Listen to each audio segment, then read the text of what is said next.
എന്തെന്നാൽ മരണത്തിനോ ജീവനോ ദൂതന്മാർക്കോ അധികാരങ്ങൾക്കോ ഇക്കാലത്തുള്ളവയ്ക്കോ വരാനിരിക്കുന്നവയ്ക്കോ ശക്തികൾക്കോ ഉയരത്തിനോ ആഴത്തിനോ മറ്റേതെങ്കിലും സൃഷ്ടിക്കോ നമ്മുടെ കർത്താവായ യേശുക്രിസ്തുവിലൂടെയുള്ള ദൈവസ്നേഹത്തിൽ നിന്ന് നമ്മെ വേർപെടുത്താൻ കഴിയില്ലെന്ന് എനിക്ക് ഉറപ്പുണ്ട്.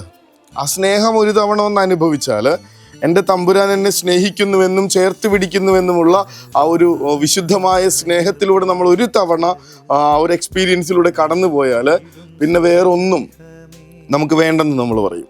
ആ സ്നേഹത്തിൽ നിന്ന് നമ്മളിങ്ങനെ പറിച്ചെടുക്കാനായിട്ട് ഒന്നിനും പറ്റാത്ത വിധത്തിൽ നമ്മൾ ക്രിസ്തുവിനോട് ഇങ്ങനെ ഒട്ടിച്ചേരും.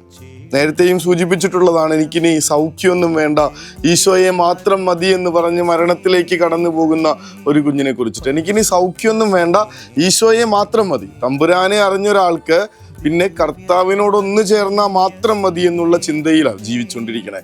സുവിശേഷത്തിൽ നമ്മൾ കാണുന്നത് കർത്താവിൻ്റെ വലിയൊരു സങ്കടമാണ്. കർത്താവ് ഇങ്ങനെ വല്ലാതെ നെടുവീർപ്പിടുന്നുണ്ട്.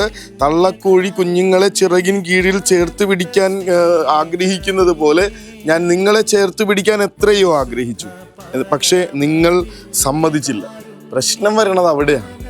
നമ്മളുടെ മുന്നിൽ ഇത്ര വലിയ സ്നേഹത്തിൻ്റെ ആഴവുമായി ദൈവം കാത്തു നിന്നിട്ട് നമുക്ക് ആ കർത്താവിൻ്റെ സ്നേഹം വേണ്ട. മറ്റു പലരുടെയും പിന്നാലെ അലഞ്ഞുകൊണ്ടിരിക്കുന്ന, സ്നേഹത്തിന് വേണ്ടി ഇങ്ങനെ കെഞ്ചിക്കൊണ്ടിരിക്കുന്ന ഈ ജീവിതത്തിൽ ഒരു നിമിഷം കർത്താവിൻ്റെ മുൻപിൽ ചെന്ന് അവിടുത്തെ സ്നേഹം അനുഭവിച്ചിരുന്നെങ്കിൽ നമ്മൾ എത്രമാത്രം സ്വസ്ഥമാകുമായിരുന്നു, നമ്മളുടെ ജീവിതം എത്രമാത്രം സന്തോഷം നിറഞ്ഞതാകുമായിരുന്നു.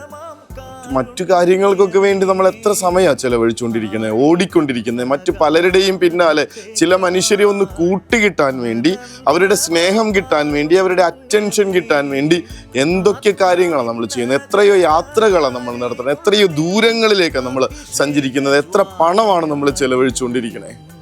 വെറുതെ കിട്ടുമെന്ന് നമുക്ക് ഉറപ്പുണ്ടായ ഈ വലിയ വിശുദ്ധമായ, മറ്റൊന്നിനും പകരം വയ്ക്കാനില്ലാത്ത ആ കർത്താവിൻ്റെ ഹൃദയത്തിൻ്റെ സ്നേഹത്തിലേക്ക് എന്നെ ചേർത്ത് വയ്ക്കാൻ നമ്മൾ എന്തുകൊണ്ടാണ് മറന്നു പോകുന്നത്?